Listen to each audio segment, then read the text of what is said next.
dagaal culus ayaa mar kale ka dhacay magaalada Luuqanaane ee gobolka Gedo kaasi oo dhaxmaray beelihii walaalaha ahaa ee Shalatoole ku dagaalamay magaaladaasi. dagaalkaani ayaa si gaar ah waxa uu kaga dhacay beerta Salaadii ee degmada Luuqanaane ee gobolka Gedo waxaana dhinacyadu ay isku adeegsadeen hub leh noocyo kala duwan.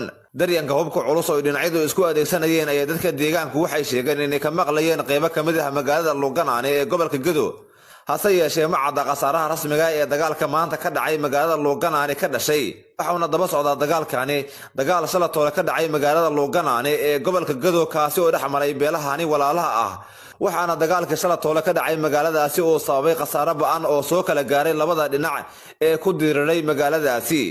dagaalka Shalatoole ka dhacay magaalada Luuqanaane ee gobolka Gedo waxaa la sheegay inay ku dhinteen dad ku dhow 10 ruux sidoo kalena waxa ka dhashay dagaalkaasi khasaarooyin dhaawacyo ah oo dhinacyada soo kala gaaray.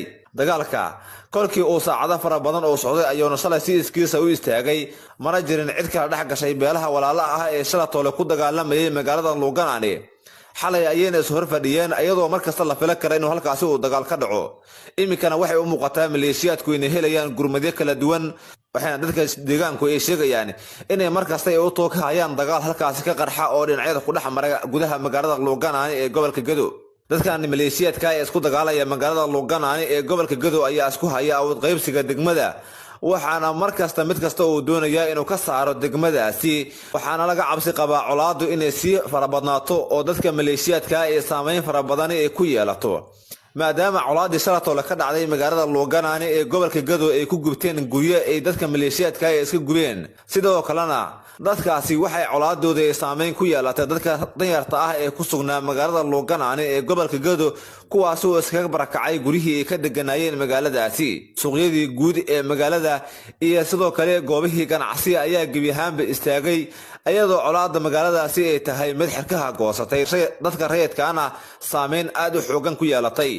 ma jirto ilaa haatan tilaabo u qaaday maamulka Jubbaland oo wax looga qaban karo colaada ka taagan magaalada Luuqanaane ee gobolka Gedo waxaana colaadaasi lagu eedeynayaa inay qayb ka yihiin mas'uuliyiin ka tirsan gobolka Gedo kuwaas oo la sheegay in colaada ayagu ay dabada ka riixayaan.